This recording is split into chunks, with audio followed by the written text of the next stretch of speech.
하나님 말씀 봅니다. 누가복음 14장입니다. 누가복음 14장 27절에서 33절까지 말씀입니다. 누가복음 14장 27절에서 33절까지 말씀, 우리 한 절씩 교독하고 마지막 절은 함께 읽습니다. 누구든지 자기 십자가를 지고 나를 쫓지 않는 자도 능히 나의 제자가 되지 못하리라.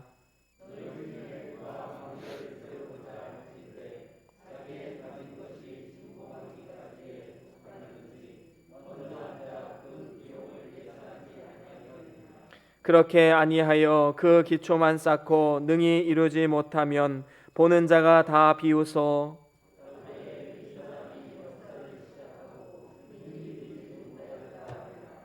또 어느 임금이 다른 임금과 싸우러 갈 때에 먼저 앉아 1만으로서 저 2만을 가지고 오는 자를 대적할 수 있을까? 헤아리지 아니하겠느냐?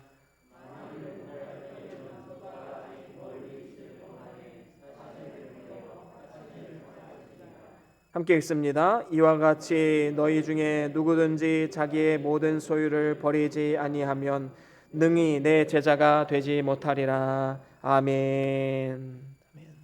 우리 다 같이 말씀 들고 함께 선포합니다. 시작. 주의 말씀은 내 발의 등이요 내 길의 빛이 되십니다. 주여 말씀하옵소서. 주의 종이 듣겠나이다. 아멘. 아멘. 오늘은 누가복음 14장 27절에서 33절 말씀으로 참된 제자의 삶이란 제목으로 말씀을 나눠보길 원합니다. 미국에서 최근 주목받는 목회자 중에 하나인 분이 카일 아이들먼이라는 목사님이 있습니다. 이분이 몇 해 전에 책을 쓰셨는데 Not a Fan이라는 책을 쓰셨습니다. 우리나라 번역본으로는 팬인가 제자인가 라는 제목으로 번역이 되었지요. 이 책의 서문에 보면 인생의 가장 중요한 질문, 당신은 예수의 제자인가? 이 질문이라고 합니다. 이에 대한 대부분의 크리스찬의 대답은 예, 그렇지요. 저는 예수님의 제자입니다. 이렇게 말한다고 합니다. 그런데 중요한 것은 예수님의 제자다라고 말할 때에 그 근거가 무엇이냐라는 것입니다. 대부분은 나는 교회를 다닙니다. 나는 집에 성경책 한 권 이상은 다 가지고 있습니다. 나는 부모님이 크리스찬입니다. 나는 교회에서 무언가 사역을 감당하고 있습니다. 이러한 것이 기준이 되어서 나는 제자입니다 라고 말하는 경우가 참 많이 있다라는 것입니다. 우리가 어떤 좋아하는 가수의 콘서트를 가서 막 그 좋아하는 노래를 같이 부르고 손을 들고 함께 따라 부르고 이러한 모습을 한번 상상해 보십시오. 우리는 그 사람들을 그 가수의 제자다라고 말하지 않습니다. 팬이라고 말하지요. 왜 그렇습니까? 진정한 제자는 그 삶 가까이서 함께하고 그 사람의 인격과 삶을 본받는 것을 제자라고 말하기 때문입니다. 팬들이 가수를 가까이하고 그의 인격과 그의 삶을 본받는 삶을 살아가고 있지는 않지요. 그저 가수가 좋고 노래가 좋은 것입니다. 그런 의미에서 볼 때 교회에 다닌다고 다 제자는 아닙니다. 그 중에서 그저 팬으로서 구경꾼으로서 교회에 나오는 사람들도 얼마든지 많이 있다라는 것이지요. 자신의 만족과 유익과 번영과 성공과 사람들의 인정 때문에 예수님을 따르는 사람들이 얼마나 많이 있습니까? 최근에 한 정치인은 자신이 무속인과 연관이 되어 있다는 이 의혹을 풀고자 주일에 우리나라에서 가장 큰 교회에 나와서 그것도 맨 앞자리에 앉아서 기도하는 모습을 사진으로 딱 찍어서 기자들에게 배포했습니다. 그분은 사실 무교입니다. 그런데 이 의혹을 벗고자 교회에 나와서 예배하는 모습을 마치 쇼를 보여주듯이 하는 것, 하나님이 기뻐 받으시겠습니까? 도대체 무엇을 위해 교회를 나오고 도대체 무엇을 위해 기도하는지 한번 생각해 볼 필요가 있는 것이지요. 이러한 현상은 비단 어제 오늘의 이야기가 아닙니다. 초대교회 때도 그랬고 예수님 당시에도 예수님을 따르는 많은 팬들이 있었습니다. 성경에 보면 예수님이 말씀하실 때에 언제나 사람들이 많이 따라다녔는데 그 사람들을 두 가지 부류로 나누고 있음을 볼 수 있습니다. 그 하나는 무리, 그리고 또 한 가지 부류는 제자입니다. 오늘 본문에는 자세히 나와 있지 않는데 마가복음에 보면 조금 더 자세히 나와 있습니다. 마가복음 8장 34절 말씀 우리 같이 한번 읽어볼까요? 마가복음 8장 34절 시작.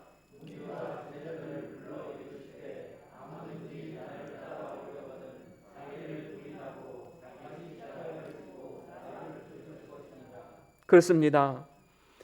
성경은 사람들을 불러 이르시되 이렇게 표현해도 될 것이지만 굳이 무리와 제자 이것을 나누어서 지금 설명하고 있음을 볼 수 있습니다.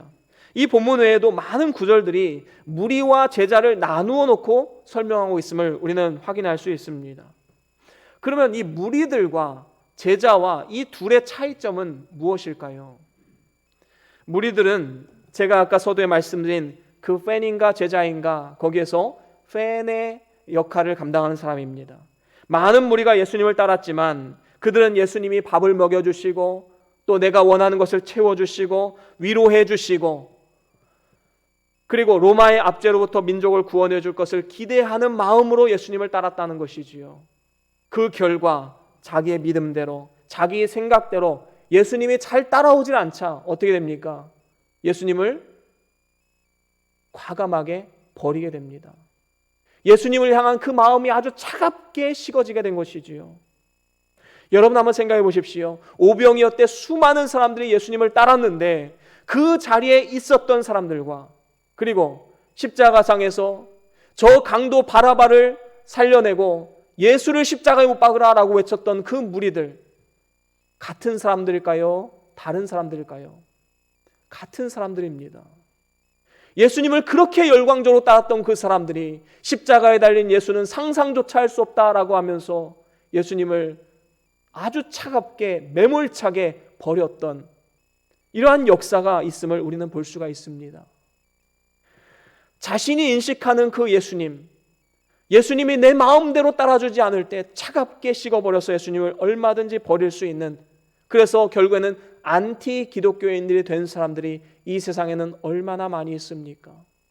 내가 그렇게 기도했는데 하나님 들어주지 않으셨어요. 그래서 하나님을 떠나서 오히려 기독교를 탄압하는 이러한 어리석은 사람들이 이 세상에 얼마나 많이 있습니까? 반면에 제자는 어떤 사람입니까? 이들은 대가를 지불하고 예수님을 가까이서 따르면서 그의 인격과 삶을 배우는 사람입니다. 자신의 성공과 야망을 위해서 예수님을 따랐던 무리들과는 완전하게 철저하게 구별된 사람들이지요. 오늘 말씀 27절에도 이렇게 말씀합니다. 오늘 본문 27절 한 번 더 읽어보겠습니다. 시작. 누구든지 자기 십자가를 지고 그렇습니다. 아무리 교회를 열심히 다녀도 아니면 교회에서 직분을 맡아 수고한다 할지라도 자기 십자가를 지지 않는 사람 주의 제자가 될 수 없다 분명히 말씀하고 있습니다. 가룟 유다는 3년을 예수님을 따라다녔습니다. 참 많은 주옥 같은 예수님의 말씀을 가장 가까이서 들었고 또 예수님의 삶을 가까이서 보고 본받을 수 있는 그런 위치에 있었던 축복된 사람이었습니다. 하지만 그의 마지막은 어떻습니까?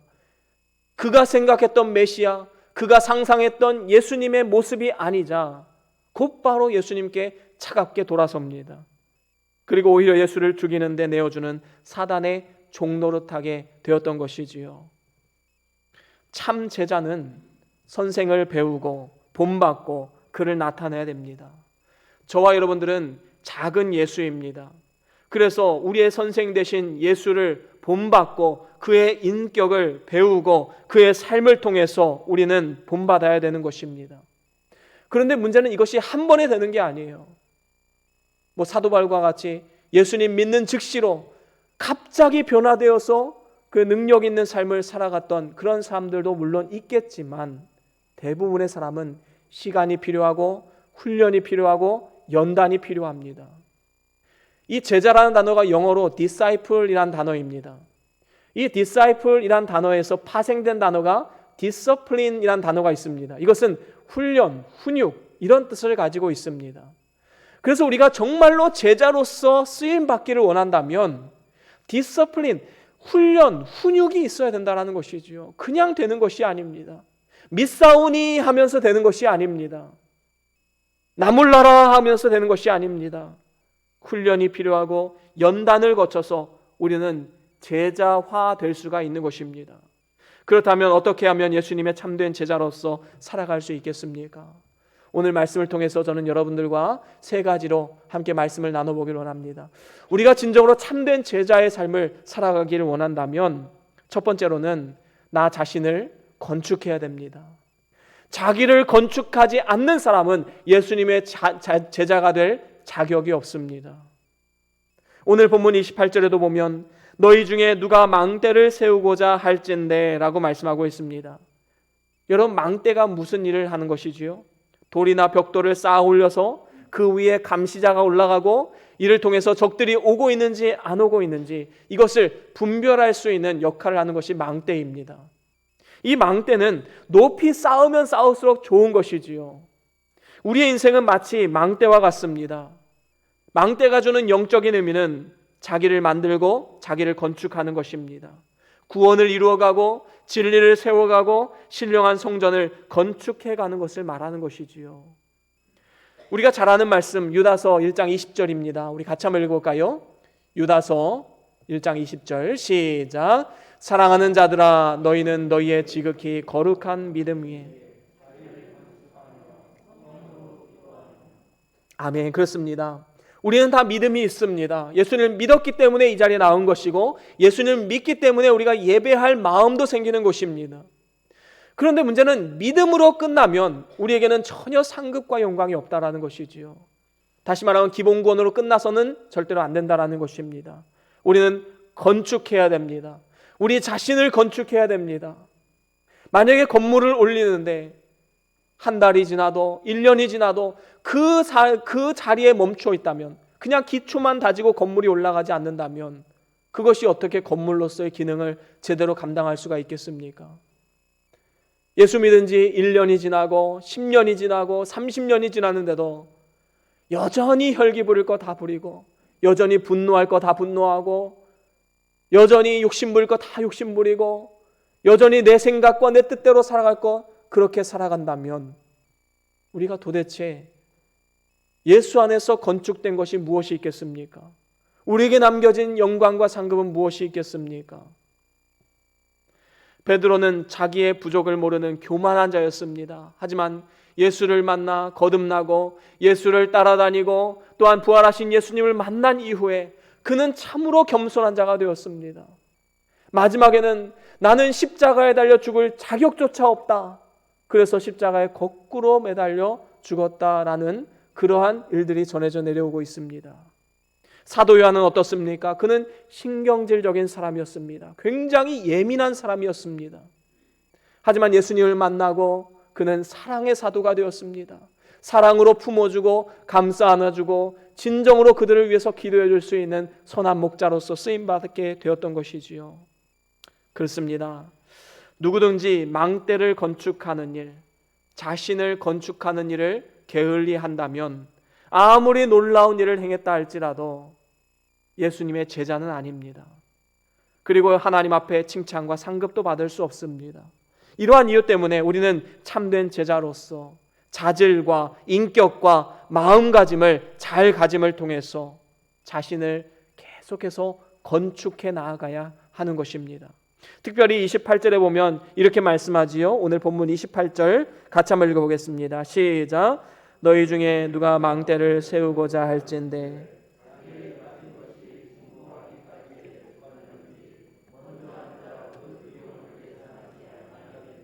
그렇습니다. 여기서 말씀하는 것이 무엇입니까? 우리는 어떤 일을 시작하기 전에 치밀하게 준비를 해야 된다는 것이지요. 그 계산을 해보지 않고 치밀하게 준비하지 않고 하나님 뜻대로 하시옵소서, 그것은 하나님이 기뻐받지 않으십니다. 제가 두 구절 같이 한번 읽어보도록 하겠습니다. 그 두 구절이 주는 의미가 무엇인지 한번 깊이 있게 생각해 보면서 함께 읽어봅니다. 잠언서 16장 1절 말씀 먼저 한번 읽어봅니다. 시작. 마음의 경영은 사람에게 있어도 말의 응답은 여호와께로서 나느니라. 또 9절 말씀 우리 같이 한번 읽어봅니다. 시작. 사람이 마음으로 자기의 길을 계획할지라도 그 걸음을 인도하는 자는 여호와시니라. 아멘. 그렇습니다. 여러분, 이 두 구절이 우리에게 주는 교훈이 무엇일까요? 이 말씀은 우리가 마음의 경영이나 마음의 계획이 소용이 없다, 하나님 다 일하시는데 마음의 경영이나 마음의 계획이 왜 필요하냐, 이것을 의미하는 것이 아닙니다. 오히려 하나님은 우리의 마음의 경영과 마음의 계획을 들어 쓰셔서 하나님의 뜻을 이루는 도구로 쓰시는 분이심을 우리는 기억해야 되는 것입니다.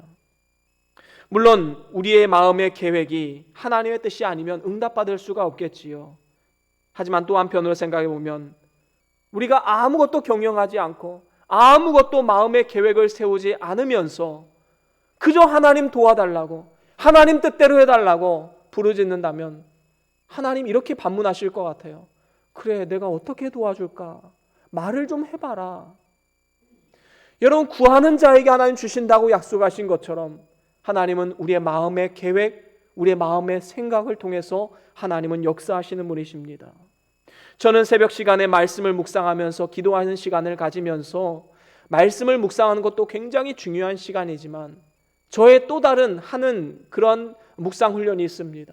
그것은 바로 오늘 하루의 일과를 정리하면서 내가 누구를 만나고 무엇을 해야 될지 계획을 세우는 것입니다. 더 나아가서 1년의 계획을 세우고 10년의 계획을 세우고 제 마음속에는 그러한 계획들이 있습니다. 하지만 그 계획이 하나님의 뜻인가 아닌가는 계속해서 물어야 되지요. 또한 그것이 이루어지기 위해서는 우리는 끊임없이 계속해서 기도하면서 하나님의 도우심을 구해야 되는 것입니다. 그렇게 살아갈 때 우리는 날마다 하루하루 주시는 하나님의 은혜를 경험할 수 있게 되는 것이지요. 특별히 오늘 말씀에 비용을 예산하라라는 말씀은 자신의 정도를 알라라는 것입니다. 규모 있게 기도하고 규모 있게 써야 되고 규모 있게 건축해야 됨을 말씀하고 있는 것이지요. 자기의 정도를 생각하지 않고 다른 사람이 크게 하니까 나도 한번 크게 해봐야겠다 모방하면 실패할 수밖에 없습니다. 오늘날 많은 영적 지도자들이 큰 꿈을 가져라, 큰 비전을 품어라 이렇게 말하는, 이렇게 외치고 있지만 사실 이것이 자칫 잘못하면 성도들에게 큰 허영심을 키워줄 우려가 있습니다. 사업을 위해서 5억을 달라고 기도하는 성도에게 목회자가 다가가서 왜 그렇게 시시하냐, 하나님 앞에 5억이 아니라 50억을 달라고 기도해라. 여러분, 그런다면요 성도를 죽이는 길입니다. 하나님 그렇게 역사하지 않으세요. 아무런 노력도 하지 않고 아무런 마음의 계획도 세우지 않고 자기의 규모, 자기의 정도도 생각하지 않고 그저 크게만 쓰임 받게 달라고 하는 것은 하나님이 원하시는 것이 아닙니다. 우리는 우리 자신을 알아야 됩니다. 그리고 하나님의 뜻, 하나님의 계획 가운데 나 자신이 어떻게 쓰임 받을 수 있을까? 그 하나님의 뜻을 구하는 삶을 살아가야 합니다. 제가 용인에서 사역할 때에 어떤 교회, 주변의 교회가 한 200명 정도 모이는 교회였어요. 그런데 그 교회가 이제 교회를 증축하는데 성도들, 장로님들 보증 세워서 수십억을 대축을 받았습니다. 그래서 1000석 규모로 굉장히 아름답게 성전을 지었어요. 그런데 1년도 가지 않아서 경매로 넘어갔습니다. 누가 샀을까요? 하나님의 교회가 샀습니다. 용인 지역 목회자들이 막 이것 때문에 엄청나게 기도했던 그런 기억이 있습니다. 여러분, 아름답게 지어놓고 이단에게 팔아넘기는, 여러분 이런 어리석음을 왜 범하게 됩니까? 계획성 없이 자신의 정도를 모르고 너무 크게 일을 벌렸기 때문인 것이지요. 다윗은 이런 고백을 합니다. 시편 131편 1절입니다. 우리 같이 한번 읽어볼까요? 시편 131편 1절입니다. 시작. 여호와여, 내 마음이 교만치 아니하고 내 눈이 높지 아니하오며 내가 큰 일과 미치지 못할 기이한 일을 힘쓰지 아니하나이다. 아멘. 그렇습니다. 다윗은요, 내가 한번 큰 일을 해봐야겠다 이런 허영심이 없었습니다. 그저 자신에게 주어진 일, 자신이 감당할 수 있는 그 일을 묵묵히 한 걸음 한 걸음 순종하며 나아가다 보니까 하나님이 이러한 일을 높이 평가하셔서 그에게 큰 일도 맡기신 것입니다. 처음부터 내가 큰 일을 해봐야겠다. 내가 왕이 되어야 돼. 사울 왕이 나를 죽이려 하자 나도 한번 사울을 죽이고 왕이 되어야겠다. 그랬다면 그는 위대한 성군이 되어지지 못했을 것입니다. 때로는 핍박당한다 할지라도, 때로는 억울한 일이 있다 할지라도 그저 하나님이 오늘 하루 나에게 주신 그 사명, 나에게 주신 은혜를 기억하고 믿음으로 한 걸음 한 걸음 나아간 결과 그는 놀라운 일에 쓰임 받았습니다. 그렇습니다. 참된 제자는 큰 꿈을 꾸고 큰 일을 행하는 사람이 아니라 심겨진 그 자리에서 하나님을 섬기고 고요하게 자기 자신을 건축하는 사람임을 우리는 반드시 기억해야 됩니다. 특별히 이렇게 자신을 건축하는 일에 있어서 중요한 것은 끝까지 준공하는 것입니다. 여러분, 준공은 무엇이지요? 오늘 본문 말씀에 나오는 그 준공. 어떤 건물을 지으면 준공하기까지 하지 않으면 이거는 건물이라고 말할 수 없습니다. 준공 허가가 떨어져야지만 이것이 건물로서 쓰임받을 수가 있는 것이지요. 우리도 이 땅을 살아가면서 자기를 건축함에 있어서 하나님 나라 가는 그날까지 그것이 준공하는 날짜라고 본다면 이제는 그날까지 끊임없이 우리는 자라나야 됩니다. 건축해야 되는 것이지요. 만약에 터만 잘 닦아놓고 믿음으로 살지 않고 건축하지 않고 하나님 나라 가게 되면 세상의 비웃음거리가 될 것입니다. 저 사람 믿는다고 말하면서 한 게 뭐가 있냐? 쌓아놓은 게 뭐가 있냐? 세상의 비웃음거리. 그래서 우리가 빛과 소금으로 살아가지 못하면 길에 그 소금이 깔리어져서 사람들에게 짓밟힐 수밖에 없는 그러한 어리석은 삶이 되는 것입니다. 우리가 참된 제자라면 한번 하나님의 뜻인 줄로 알고 믿음으로 순종했다면 당장에 시작해야 되고, 그리고 당장에 시작했다면 끝까지 중단하지 말고 완성을 해야 됩니다. 성령으로 시작해서 육체로 마치지 말라라고 사도 바울은 갈라디아 교인들에게 말했는데 왜 이런 말을 했을까요? 갈라디아 교회 안에는 이미 많은 사람들이 성령으로 시작해서 육체로 끝나는 사람들이 있었다라는 것입니다. 오늘 이 시간 저와 여러분들이 그리스도의 참된 제자로서 우리 자신을 건축해 가면서 때로는 괴로움이 많고 어려움이 많다 할지라도 끝까지 그 길을 달려가면서 결국에는 준공함을 통하여서 하나님 앞에 섰을 때 잘했다 칭찬받는 축복의 삶이 다 될 수 있기를 주의 이름으로 간절히 축원합니다. 그런가 하면 두 번째로는 영적 싸움을 우리는 싸워야 됩니다. 여러분, 우리가 이 땅 가운데 참된 제자로서 살아가면 세상의 부딪힘, 세상의 충돌이 있을까요? 없을까요? 당연히 찾아오는 것입니다. 여러분, 세상에 조롱과 핍박이 있다면 이것을 이상한 일로 여기지 마시고 당연한 것으로 우리는 여겨야 됩니다. 특별히 그 과정 가운데 우리는 이 싸움이 과연 우리가 이길 싸움인가 한번 헤아려 볼 필요가 있다라는 것이지요. 오늘 본문 31절, 32절에 보면 이렇게 말씀합니다. 우리 한번 읽어볼까요? 같이 한번 읽어보겠습니다. 시작. 또 어느 임금이 다른 임금과 싸우러 갈 때에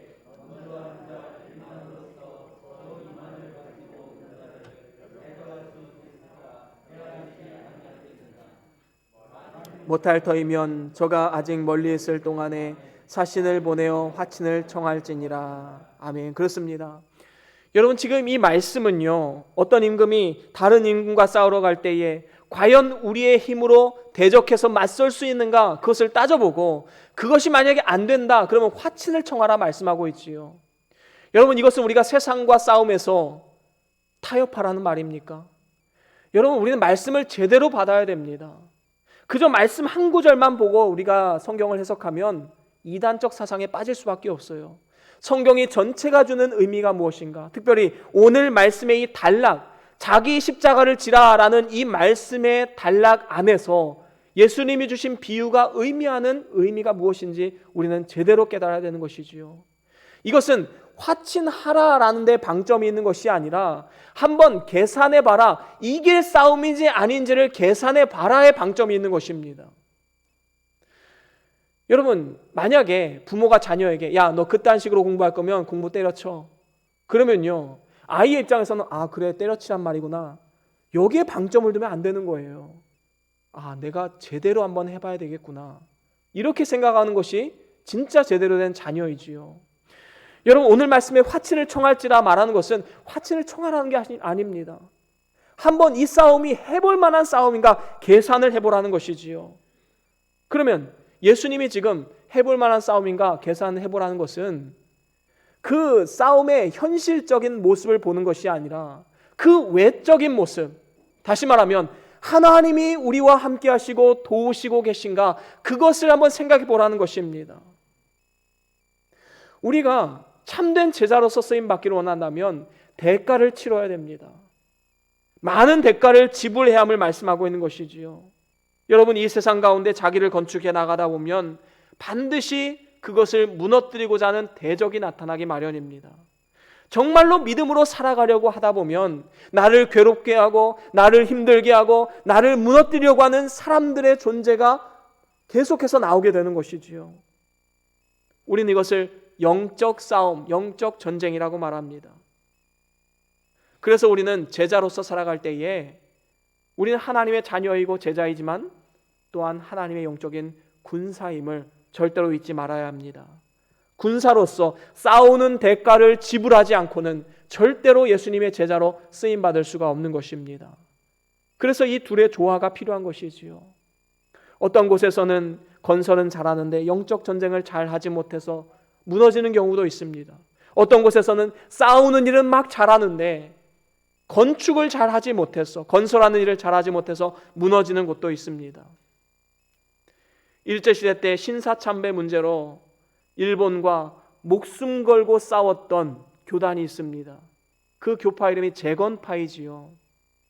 그 당시에 일제시대 때 많은 교파 목사님들이 성도들에게 일제의 신사참배에 동참하는 것은 우상숭배가 아닙니다. 오늘날로 말하면 제사 괜찮습니다. 우상숭배 아니에요. 조상을 공경하는 겁니다. 이렇게 타협하는 것을 말하는 것이지요. 많은 목회자들이 거기에 넘어가서 정말로 몇몇 교회들 빼고는 다 신사참배에 넘어갔습니다. 그런데 재건파는 끝까지 목숨 걸고 싸웠지요. 많은 목회자들 돌아가셨습니다. 그런데요, 지금 독립된 지 수십 년이 지났어요. 재건파는 그저 지금 명맥만 유지하고 있습니다. 그렇게 일제시대 때 싸웠던 그 모습은 온데간데 없고 지금은 그저 명맥만 유지한 채 전국에 몇몇 교회밖에 남아있지 않습니다. 정말로 싸움은 잘했는데 건축이 되지 않아서 계속해서 무너지는 이러한 모습을 우리는 보게 됩니다. 여러분, 우리는 건설하면서 싸워야 됩니다. 싸우면서 또한 건설해야 됩니다. 그러면 어떻게 하면 영적 전쟁을 할 수 있을 것인가? 거기에 대해서 우리가 생각해 보면 먼저는 우리의 연약성을 알아야 됩니다. 여러분, 우리는 연약함을 알아야 돼요. 우리 자신을 알아야 됩니다. 오늘 본문의 말씀에 보면 우리의 힘은 1만입니다. 대적의 힘은 2만이에요. 우리의 대적은 너무나도 강합니다. 사단 마귀는 우리는 이길 수 없습니다. 하지만 영적인 원리는 무엇입니까? 나의 연약함을 알고 대적의 강함을 알 때에 영적으로는 전쟁에서 승리할 수 있다는 겁니다. 물리적인 싸움은 화친을 청하는 게 맞지요. 하지만 영적 전쟁은 화친이 아니라 더욱더 담대하게 나아갈 수 있는 것입니다. 내가 연약할 때 강하신 하나님께서 도와주시기 때문입니다. 모세가 이스라엘 백성들을 구원하고자 자기의 힘을 들어서 사용했을 때에 그는 살인자로 도망가는 신세가 될 수밖에 없었습니다. 그런데 40년 동안 낮아지고 겸손해져서 하나님 앞에 쓰임받고자 나와왔을 때 하나님은 겸손한 그를 높이 쓰셔서 이스라엘을 구원하는 데 인도하셨습니다. 내 힘을 의지해서 나가는 자는 백전백패입니다. 그래서 고린도전서 10장 12절에 보면 그런즉 선줄로 생각하는 자는 넘어질까 조심하라 말씀합니다. 대부분의 성도들이 넘어지는 때가 언제입니까? 이제는 됐다. 이제는 살만하다. 이제는 하는 일마다 잘 되고 더 이상 갈등도 없고 이제는 섰다라고 생각할 때 그때 무너지는 경우가 얼마나 많이 있습니까? 고린도후서 12장 10절에도 보면 이렇게 말씀합니다. 함께 같이 읽어볼까요? 고린도후서 12장 10절입니다. 시작. 그러므로 내가 그리스도를 위하여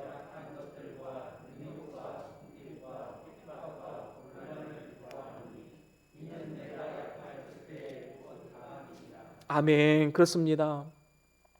여러분, 사도 바울은요, 이전에는 참 자랑할 게 많았습니다.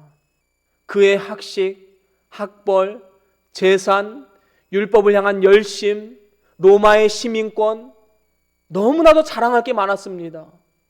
오늘날로 말하면 엄친하지요. 모든 것을 가진 능력 있는 사람이었습니다. 그런데 놀라운 것은 이제는 그 모든 것을 다 배설물로 여기고 내가 약할 때 곧 그가 강함이라 라고 믿음으로 고백하고 있는 것입니다. 사도 바울은 자신의 약함을 강조하면서 자랑을 했습니다. 내가 얼마나 연약한 사람인지. 그는 능욕과 궁핍과 핍박과 곤란 속에서도 기뻐할 수 있었던 여유가 있었던 사람입니다. 왜 그랬지요? 그 원동력이 무엇입니까? 내가 약할 때 그때가 곧 강함이기 때문인 것입니다. 나는 약하지만 강하신 하나님께서 나를 붙드시고 내 가정을 붙드시고 나의 삶을 붙들고 계신다는 믿음이 있었기 때문에 그는 넉넉하게 이겨낼 수 있었던 것입니다.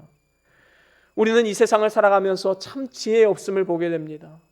살아가면서 사단에게 넘어가고 유혹에 넘어가고 때로는 잘못된 선택으로 마음 아파할 때 내가 참 지혜가 없었구나, 이러한 생각을 할 때가 많이 있지요. 우리 주님 말씀하십니다. 야고보서 1장 5절 말씀 함께 읽습니다. 시작.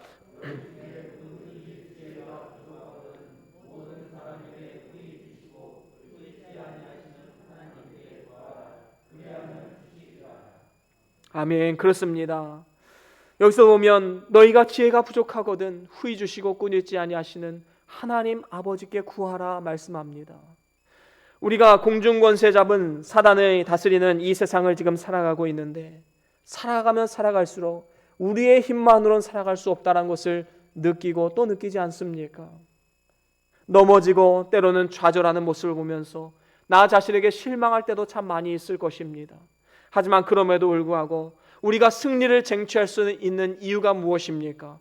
후히 주시고 꾸짖지 아니하시는 하나님께 지혜를 구할 때 하나님께서는 시시때때로 우리에게 능력을 주시고 지혜와 명철함을 주셔서 능히 감당할 수 있게 하시기 때문입니다.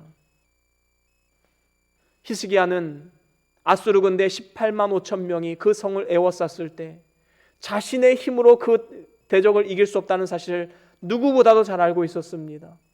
그래서 어떻게 합니까? 하나님의 성전으로 가서 무릎을 꿇고 하나님의 도우심을 구합니다. 그랬을 때 하나님 놀라운 능력을 힘입어서 이 전쟁에서 승리하게 되지요. 히스기야는 비록 약했지만 강하고 능하신 하나님의 손이 그와 함께 하셔서 승리할 수 있었던 것입니다. 이처럼 우리는 기도 없이는 절대로 승리할 수 없음을 항상 기억해야 합니다. 저와 여러분들이 오늘날 우리에게 당면한 수많은 영적 싸움, 영적 전쟁에서 우리의 힘만으로는 이길 수 없음을 믿음으로 고백하시고 늘 깨어 근신함으로 하나님의 도우심을 구함을 통하여서 하나님의 능력을 힘입어 승리하는 믿음의 삶을 살아갈 수 있기를 주의 이름으로 간절히 축원합니다. 그런가 하면 마지막으로 세 번째는 우선순위를 바로 세워야 합니다. 우리의 삶의 우선순위, 이 우선순위는 우리가 가진 어떤 모든 것들을 다 일렬로 세우는 겁니다. 무엇이 중요한가? 그것을 맨 앞에 두는 것이지요. 이것은 중요하지 않은데 지금 빨리 해야 된다. 그러면은 좀 앞에 둘 수는 있지만 가장 최우선순위에 그 앞에 두지는 않는다라는 것입니다. 아무리 바쁜 일을 할지라도, 아무리 중요한 일을 할지라도 내가 최우선으로 생각하는 그것보다는 앞에 두지 않는 삶. 하나님이 오늘 우리에게 요구하시는 삶입니다. 오늘 본문 33절에 보면 이렇게 말씀하지요. 이와 같이 너희 중에 누구든지 자기의 모든 소유를 버리지 아니하면 능히 내 제자가 되지 못하니라. 그렇습니다. 자기의 소유를 버리지 않고는 예수님을 따를 수 없고 예수님의 참 제자가 될 수 없다 말합니다. 이것은 지금 우리가 가진 재산을 다 사회에 환원하고 그저 가난하게 살아야지만 예수님의 제자다라고 말하는 것이 아닙니다. 이것은 우선순위를 바로 세우라는 것이지요. 예수님을 따르는 데 있어서 내가 가진 재산, 물질, 소유, 심지어는 내 자녀들까지도 더 우선되어서는 안 된다라고 말씀하는 것입니다. 우리의 유일한 우선순위가 무엇입니까? 그것은 바로 예수님 그리고 진리의 말씀, 이것을 맨 앞에 두는 삶, 바로 이러한 삶을 우리에게 요구하고 있는 것입니다. 빌립보서 3장 7절과 8절에 보면 사도 바울은 이런 고백을 합니다. 우리 같이 한번 읽어볼까요? 빌립보서 3장 7절과 8절입니다. 시작.